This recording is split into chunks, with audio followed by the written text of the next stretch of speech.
any way you want, because E hat here, is going to be your tool to figure out what you want to know.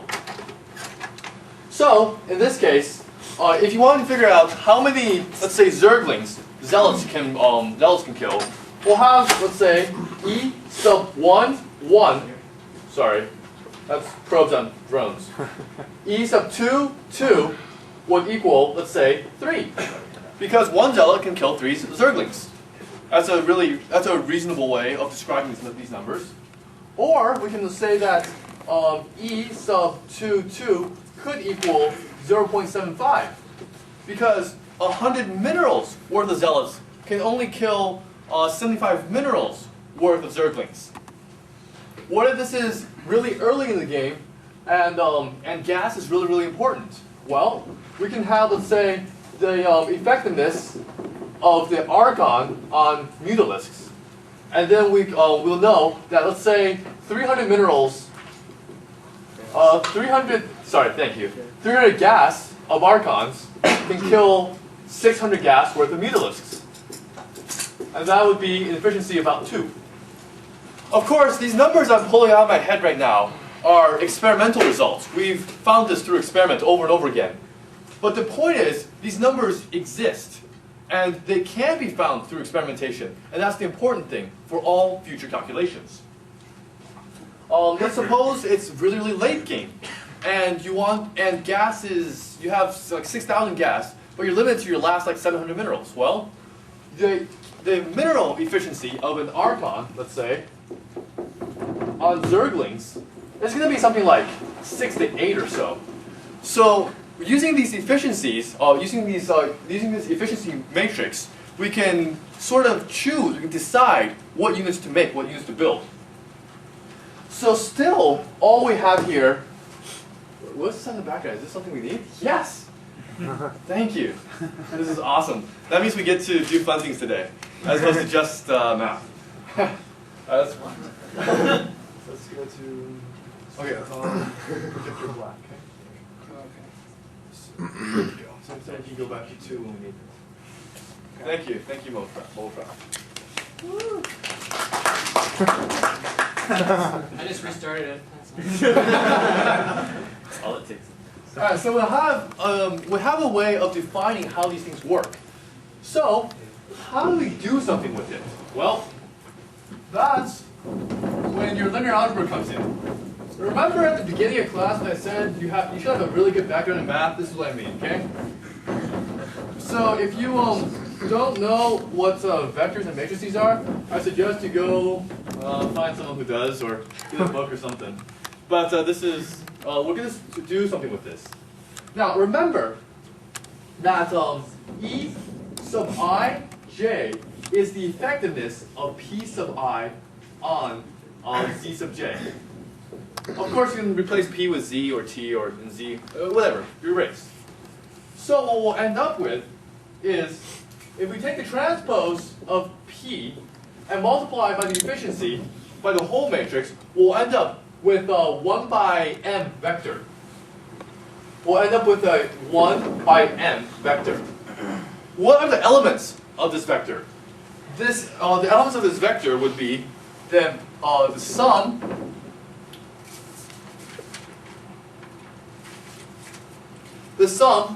of I to n of P sub I E sub 1 I. Now, what do you think this means? Well, think about it. P sub I, and you're summing from 1 to n. So you're basically going through each unit. You're going through your dragoon, your probe, zealot, dragoon. You're going down through each unit, multiplying it by its relative efficiency against each Zerg unit. In this case, Zerg number 1. And, I mean, I defined it earlier as the drone, but you can define it as anything you want.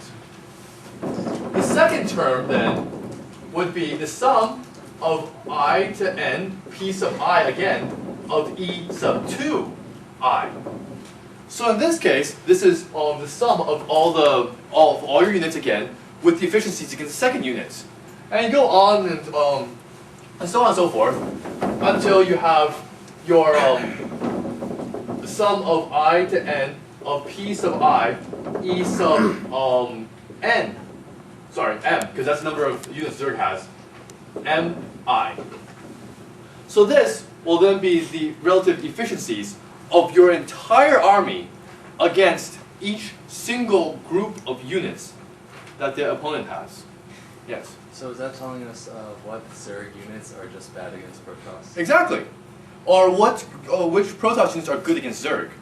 For instance, if you are trying to calculate how efficient mineral-wise Archons are against Zerglings, then you'll end up with some term over here. So if your Archon term is like 7 and your efficiency is 6, you'll end up with a calculation that you can defeat something like 42 Zerglings with using your Archons alone. So that's exactly right. It's saying which units that you have, or which units that the Zerg has that you are best against. Now this is still this is kind of crude because this is only the efficiency of your whole army against one type of unit. So then we multiply it over by what I call the appropriation vector. This multiplication is kind of bad because I'm gonna write it as a dot product, but it's actually not a dot product. It's a component-wise multiplication. Suppose you can send 30% of your units, of all your units, against, let's say, the Zerglings, for instance.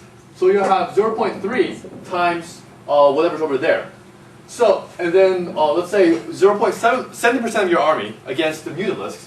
So you have 0.7 down here, and zeros everywhere else if they have nothing else to fight. So what you'll end up with is your units. So this is your effectiveness against drones, multiply the number of drones you're fighting, or the percent of drones you're fighting. This is your effectiveness against Zerglings. This is the percent of your army you're sending against Zerglings, and so on and so forth. So basically, what this put together gives you is P transpose times E, component-wise multiplication with your appropriation vector. This will give you how many of each unit you can expect to kill. Okay? So, using this formula, you'll have a rough idea of what your upcoming army, your upcoming battle is going to be like. Yes? Doesn't it also depend on how many units? Like, you can't expect to kill like as many Mutalisks if there's like, say, like twice as many as you expect. Exactly. You have to. We'll get to that later. Okay. Good thinking. We'll get to that in just a moment. Okay. So of course, this is what you expect to kill, and then if you subtract by the actual z vector, then we'll have what the result of your next battle will come out to be. So the vector, let's say result, the resultant vector after this whole multiplication, sum, subtraction, whatever, is what you expect after a battle. Yes. Why is P multiplied by E? Like, shouldn't P and E be some other function? Like, if you have like one Zergling, it'd be like way different than having like 20. Yes, that's true. Different effectivenesses, so it should be like a dot product or another function. Technically, it will be a tensor if you want to calculate that precisely, but we'll get to slight perturbations in this E that will be able to help us solve it. Because if we try to solve it with tensors, that is beyond the math of undergraduates, okay? So, and frankly, I don't really know how, but we can come up with a way that can model how it works pretty precisely. And I'll show that later, okay? So we have this vector. How do we use it? I mean, well, okay, we know how to use it, sort of. But now what are its limitations? What, do you guys want to see an example of it first, or do you want to talk about limitations first? Example. Example, okay.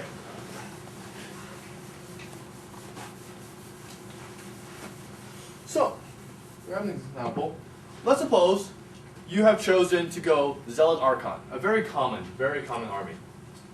Your P vector, well then, and so let's suppose you're not going to bring any of your probes to battle, because that's a death sentence for you.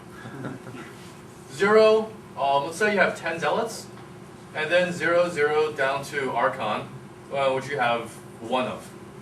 0, 0, etc. And then your efficiency matrix, okay, we could technically figure out all the elements of the efficiency matrix, and they will stay constant for a while. However, what you can realize is, if you're only going to be fighting against a limited number of units, you don't need to worry about what the other ones are. So as far as we're concerned, all we're worried about is Zealot on Zergling, let's say, and that's going to be 3. Zeros everywhere else, down to Mutalisk, whereas Zealot on Mutalisk will be 0. Well, yeah, because Zealots on Mutalisk is going to be 0. And down here we're going to have Archons with Archon efficiency against Zerglings. That's going to be something like 8. I mean, Archons can kill at least 8 things, right? Yeah.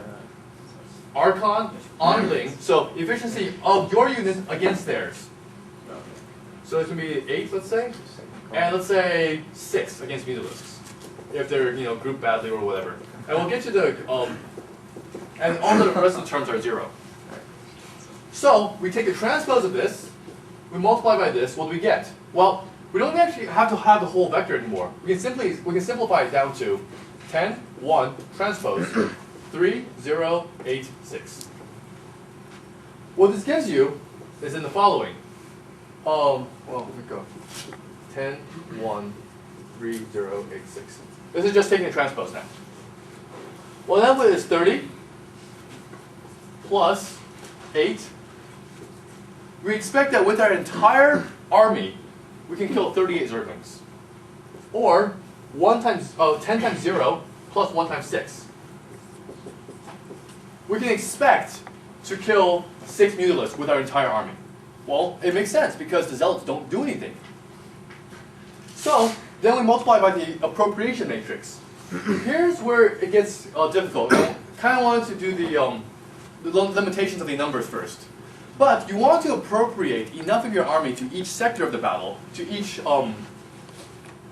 enemy unit, so that you can finish the battle, right? Or else you'll say like you end up with 5 Zealots, but you didn't send the Archon towards the Mutalisks, so you end up with imbalanced battle, and that's where kind of micro comes in. But we can say the appropriation vector is going to be. Let's suppose they have 25 Zerglings and 8 Mutalisks, or 8 Mutalisks. What we'll end up with is the following. If we take each number and divide it by the total sum of this, so 25 divided by 25 plus 8, 8 divided by 25 plus 8, we'll have what percentage of their army is going to be each unit. So here we're going to have 25 over 31 over 8 times 8 over 31. And then if you do this component-wise multiplication, we'll have These prettier numbers. He's 32. Change it to 32 or something. Okay, let's just accept that there are certain numbers. 38 times 25 over 31, and 24 times 31. Yeah. Nice. And I hear you something pulling out calculators. I don't really expect you guys to do this by hand or at all, but I mean, serious. I mean, I'm not going to figure out these numbers. But what you can understand is, if you have a computer program, let's say MATLAB, you can crunch a whole list of these things. You can maximize using MATLAB. You can use a computer program to figure out these numbers for you. So as long as you understand the theory that these e's they exist and that your numbers they exist, and you understand how to apply these numbers, then your computer program will be able to help you do this much easier than you with your calculator punching out, 13 times 14, that's like 250 numbers, okay? The bottom number should be 48 over 31. What? The bottom number should be 48 over 31. 48, yeah. Because I can totally multiply. 33. So, this is the number of units expected to kill, minus the Zerg army in general. assumed that was correct. 25 over 25 and was it 8 we had? And then we find out that our army loses. Well, it's actually really important to figure out that our army loses. Because if we hadn't figured this out, we might have sent in all our army blindly, might have lost everything, and then subsequently lost the game. But in this case, I'll know not to go out and fight, and then go hide in the protection of my cannons. How does that help? If let's say we had in the 15th unit here, and we call it the cannon. let's suppose I have 3 cannons here, and the efficiency of a cannon against the zealot, against the zergling is something like 6, and against the mutalisk might be 2. So you'll see how the addition of a cannon would help your numbers over here and be able to defeat your opponents. So these matrices, these numbers, it's infinitely adaptable to what you need it to do.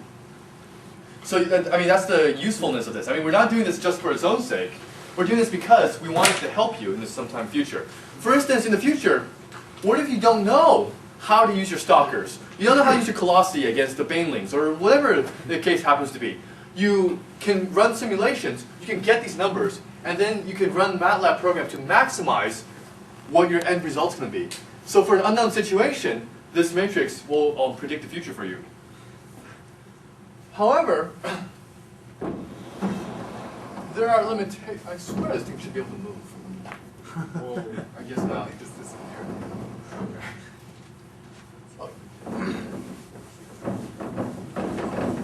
However, there's limitations to this, and we're going to discuss several of them. Okay, first of all, we already discussed the appropriation vector, so we have to choose which parts of our army to send where. Actually, to truly send it correctly, we have to use a tensor. Again, that's beyond the scope of this class. Second, E. E sub ij.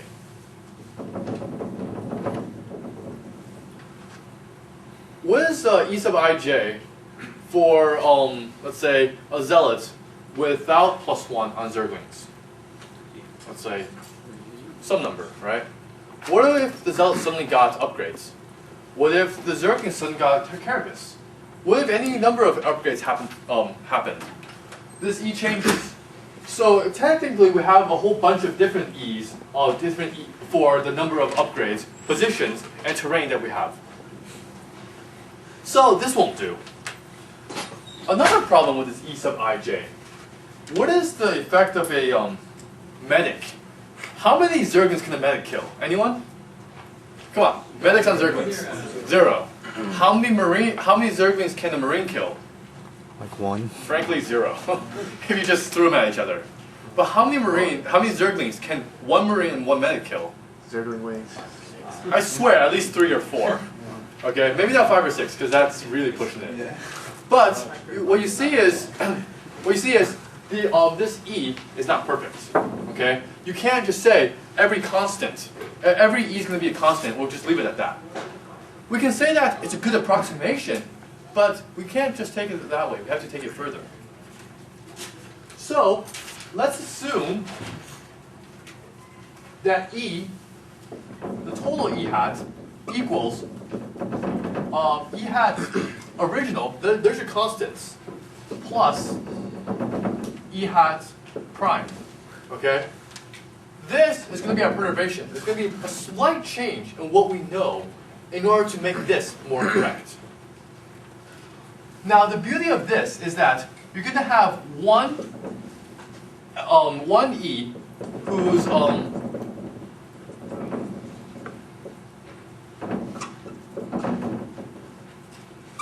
you're going to have one E whose elements are all going to be constant. For a constant matrix, it's easy to do linear operations on it. You can do linear algebra on it, row reduce, or do whatever you have to do with these constants.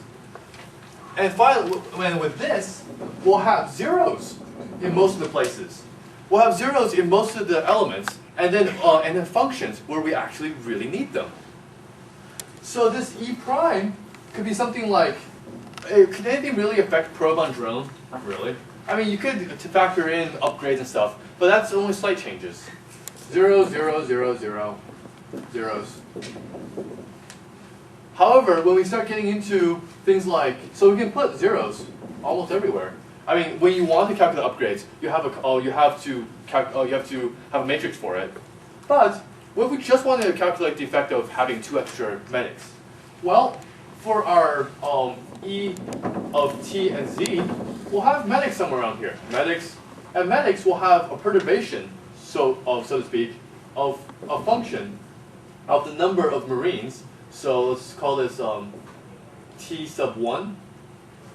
And okay, yeah, just T sub 1 actually. So your medics are going to make your marines that much stronger. And then so let's say somewhere else we have science vessels. Science vessels are also zero damage, but they can do what? Okay, they can do a fixed amount of damage to someone, to enemy. They can irradiate a certain number of units over time. So we'll have a function of t, of time. So what you can do with this matrix is that although it's much more complex and much more difficult, you can take what you need to know, or take what perturbations are especially significant to you, and apply only those, and then add it back in to the constants. So, I mean, is this really going to help your gameplay tomorrow? I really, really doubt it. If you grasp something out of this, wow. But is this going to help you in the future when you start looking at units? When you start looking at how units progress, what units are good against what unit combos are good against what? This is going to help you a lot. And someone mentioned, what if you don't know what the opponent has? Who said that? Someone over there. Someone said, what if you don't know what the opponent has? Why don't you put this down? So what do we do in that case? Well, again, this matrix is going to help because you can plug in variables and then plug it back into your computer or whatever to maximize. Suppose you have an enemy. Okay, Protoss and Terran. Okay, I think Protoss born in Terran, but Terran too. Do you ever know if you see 9 eggs somewhere? Do you know whether they're hydralisks or zerglings or lurkers or mutas or drones? Do you know any of this?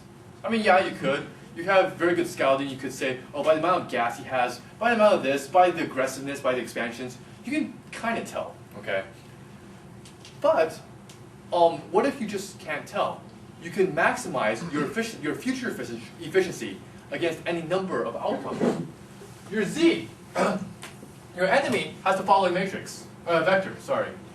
0, Z2, Z3, Z4, Z7, mutalisks, I guess, 0, 0, whatever. And then, you know they have some chance of being, let's say, drones, lurkers, or mutalisks, okay? And we're going to say we don't care whether they're drones or not, because if they are drones, the Zerg's just dead. So we're going to care whether or not they're mutalisks or lurkers. So we can say that, okay, well, let's make it as simple as possible for now, with no other units. And only Z6 and Z7 are going to be the units that you're worried about. Let's see. Lurk and Muta. Okay? So, what if you say, okay, the maximum number of these things you can build right now is going to be some number, but by resources. So resources divide by, okay, so total resources over cost for each one. And he has a 1/2 chance of building each of them. So, and also since the rest are zeros, we can just ignore them for a while. So your vector simply becomes Z sub resources over cost over the probability, and resource over cost. Well, I guess resource 6, resource 7 over cost 6, cost 7. Actually, no, resources total. Sorry. Yeah. So the total number of resources he has over the cost of each unit. 7 times 2. So these 1/2 that I'm tacking on at the end is the probability that they might go one or the other. So you can plug this back into your whole matrix with the efficiencies and everything, and you end up at the end with, okay, if I get this kind of unit, I'll have maximum efficiency against everything he might have. Although I might not have 100% efficiency against, let's say, their mutalisks. I mean, because you would build, let's say, Corsairs for that. But for now, we can say, okay, let's build the next best thing, High Templar. Or let's build the next best thing, Speed Zealots with Archons. So you can say that we're going to go on partial information, and we're going to come up with the best result we can using our partial information. And then let's say, oh my goodness, my scout, my probe, the scout, sees 9 mutalisks flying over. we've essentially then crossed off this possibility and end up with this possibility only. And this 1/2 goes away because this is the whole 100% possibility he's going to have this. Okay? And then, with time then passes, he gets more resources, he can make more units, he can do whatever. Let's just say that this is equal to Z7 for now, because now, since we've seen it, it's a constant. It's no longer a probability, it's no longer some hazy number, it is a number. But after time t, time passes. Okay? After time t, after time passes, you know that he's going to have some other probability. He might have say, oh, I'm going to power Zerglings, since you didn't know what I have. So now, we also know that he's gathered some number of resources. We can say the rate of gathering is going to be k, and the times t, that's the resources, divide again by the cost. Cost 1, kt over cost 2, kt over cost 3, etc. So then this new matrix, the new vector, becomes 0, kt over cost 2 times 1/6, let's say, because he has a certain chance of building each one. Times 1/3, because let's say these things already have mutalist technology. Why not use it? I have a higher chance of building mutalist than anything else. And then kt over c 4 times 1. Half.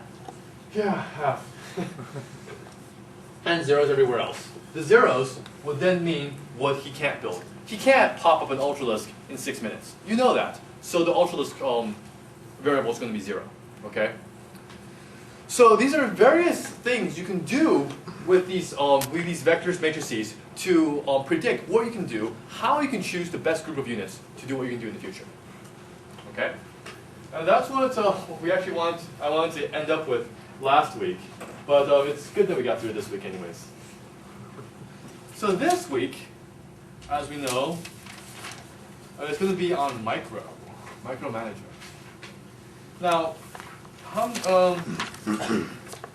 many of you can tell me what you think micromanagement means? Micro, anyone? You all do it, I swear. Yes. Unit control. Unit control, okay.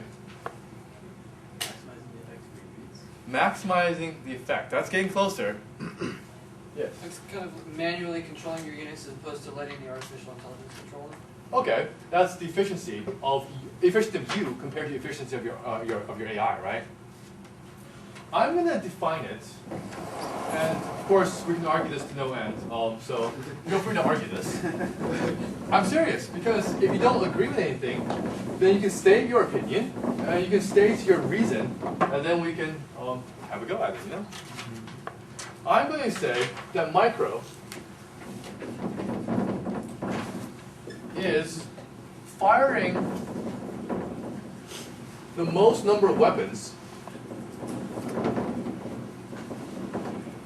for the longest period of time.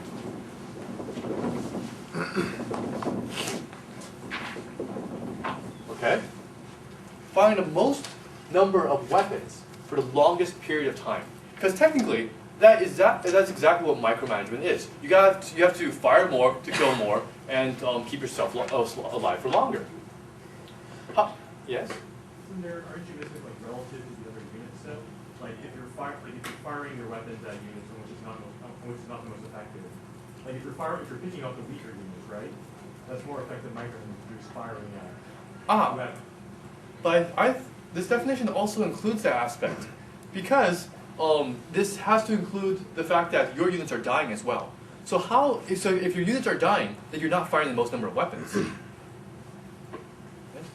Wouldn't there also be the case like it'd be better to hire like have 8 Zerglings attacked than like 10 Zerglings? You'd be firing less weapons but you do more damage. Okay, granted that's true. to do the most amount of damage to save to have the most effectiveness in the future. Definitely.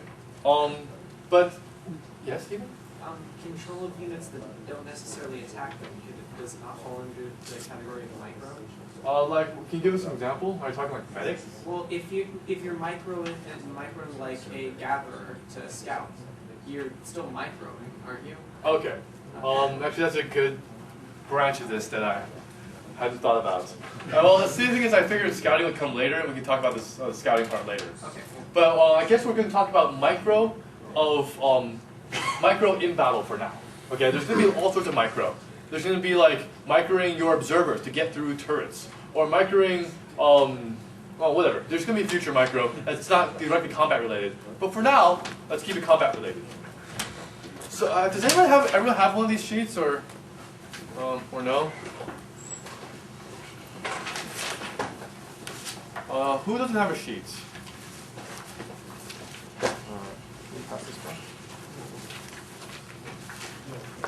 Anyone else? A sheet on micromanagement.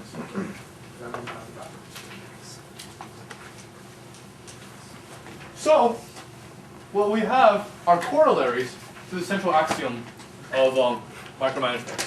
One is to keep your units alive for the longest period of time. Two is to retreat for future battles. Three is to maximize regeneration time or minimize it for your opponent. Four, to maximize splash damage and minimize it to yourself. And five, dodge attacks when possible. Okay? So, we're going to see how other people do this. Voila. The beauty of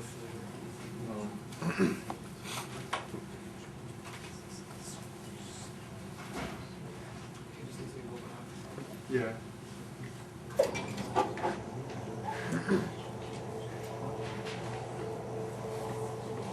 I guess while we're waiting for this to warm up,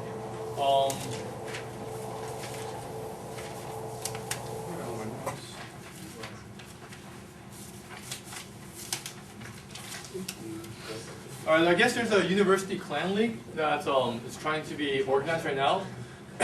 The play days are going to be on Saturdays, right during your lab. It's a great way to get your homework done, to like participate in this. So if any of you are interested, find me either during the break or after break. What's up? Is there a skill level requirement? Yeah, you gotta be higher than D+. D minus, sorry. Sorry, higher than D minus. It's not everyone. Yeah, higher than D+ could. Hopefully you actively lose. They showed us. You started yesterday. Oh man, that sucks. We're gonna watch my There's a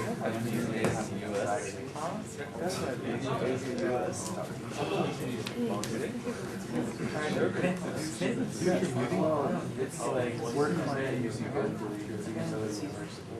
was it? Yeah, sure.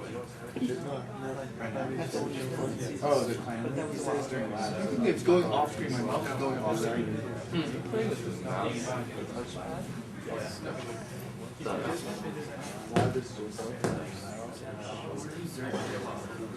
Yeah, that's freaking good. Touchpad. So next time you do this, I won't turn it off. Alright. Oh my god. It's really good touchpad. Alright. You guys have been watching this? Alright, when my face turns blue because of the projector, everyone tell me, okay?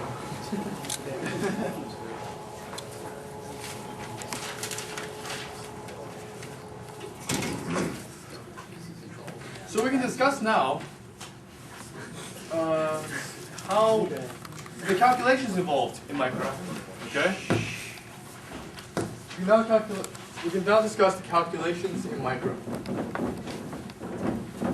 And again, these calculations are not to be like, oh, this is to make your micro better, but to understand the effect it's going to have.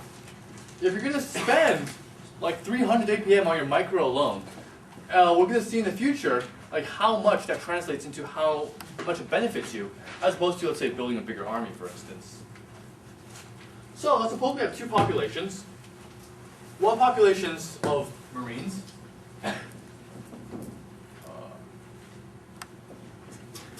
Marines. And we'll call this N1. And the second population, yes! Screw that. We're Thank you again. How'd you do it? Just reset it. Yeah, I'd reset the whole system and not just the screen. Oh, okay. Nicely. Looks like you have half your screen cut off. Oh, okay. Or just kidding. Really cut off. I think it has to do with the Resolution? Yeah. Screen itself. Yeah. You're moving this. You're moving this. Oh. Alright, I won't mess with it now. Alright. We'll just accept it for what it is and hope it'll be better next week. I really gotta do something. Hope we can do something about this in the future. But we have here.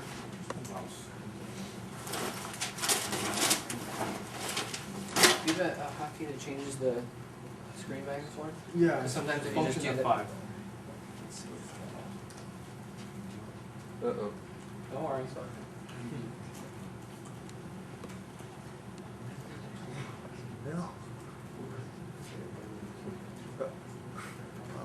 Sometimes that gets it offset fixed. Okie dokie. Sorry about that. Can everyone see this? Let's see if we can maximize it, if it's going to be good. Well, actually, I can see that. You can see the whole thing. Okay, good. So here, we can see how you keep the most number of units alive for the longest time possible. The background behind this particular game is that purple made purple only made one gateway against red's 3 gateways. So we see that, well, first of all, he's attacking here and running away when he does not have the advantage. That's a really great way of keeping the advantage, to run away when you don't have it. He has very good 2-on-1s over here, or 3-on-1s, and then while trying to run away, the units that are being hit more than once. So he's decreasing the opponent's effectiveness. So he just used like 6 zealots against 6 zealots and end up with like 4, okay? Okay, we see here, this 3-on-1 here, this guy ran away. So both sides are exercising very good micro. This is very good too. He's separating the army. We'll figure out next week what the effect of separating army is, and we'll calculate mathematically. And God, it's hard. But what we see here is that you are separating them. And don't worry, I did the calculations for you, so you have the results and you can just use them. Again, running away when he doesn't have the advantage. I mean, why fight when you know you're going to lose? So don't fight at all. Just run away. See, he has the advantage once more, so he's pushing out. So this is basically going through all like I guess 6 rules that we have, or 5 rules, to attack the most number of times with the most number of units. And I mean, implanted in that is to keep the most number of units alive in order to be able to attack with them. And this goes on for another I guess a minute or so. So we won't be I mean, we have other replays to watch, so we don't need to watch them do zealot fighting for this long. Jeez. Wait, why did he only have 1 gateway to the opponent's 3? He was planning on doing a tech rush, a tech build of some sort. So he got rushed. Yeah, so Garimto is purple. He built 1 gateway and 1 assimilator in preparation for the in preparation for a tech build. I guess, I mean, if you guys, how many of you have the reader? If you guys have the reader, you can read in the scouting section. I mean, whether or not that's beneficial, whether or not to do that build. But I mean, Grimto chose to do that build for one reason or another, and he had to pay severely because he got rushed. So we'll have now we will see dragoons again attacking for the most That's crazy. well, attacking for the most number of times for the longest amount of time possible. I don't think that's cut off. It's cut off. Cut off? Okay. They cut off. The other one was cut off. Something too. about The pixelation one was. So can you guys see clearly? I think this is fun. So basically what we have here is Blue, whose screen name is Kingdom, is getting attacked by DTs. So if Blue, so if Yellow, I guess, if Yellow spends extra resources in getting DTs, then it must mean his other base defense is not as good.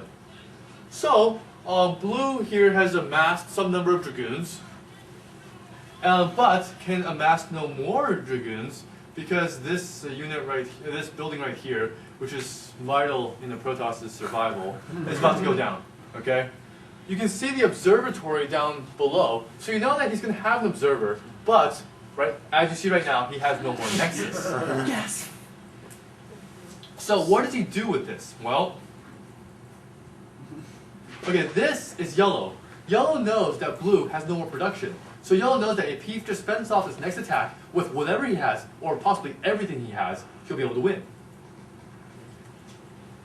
So this is Yellow making his preparations. These are all of Yellow's preparations. 3 Dark Templar Zealots, like 5 cannons or so. 4 cannons. In order to do what Grimto wanted to do, he first sent in his probes. That's actually, I think someone brought up something like that. It's to it's so that the units that deal the most damage get hurt last in order for them to survive, or in order to fire the most guns in the most amount of time. And we can see that he's really actively trying to take the least amount of damage on his Dragoons. We'll see in a moment how he's also going to use the tactic of regeneration to great extent. Because as all of you know, Protoss have shields, and the Protoss shields regenerate at some rate. So if you lengthen that rate for the most amount of time, then you have the most amount of health, essentially. But he can't really drag it out forever, because every time he's not attacking, Yellow is going to be mining. And mining means more units to fight in the future. So he has to balance the regeneration and regeneration and how much he lets his opponent mine. And right now he's abusing his range. Okay? He's abusing his range because he knows that the enemy melee units aren't going to have as many attacks on him as possible.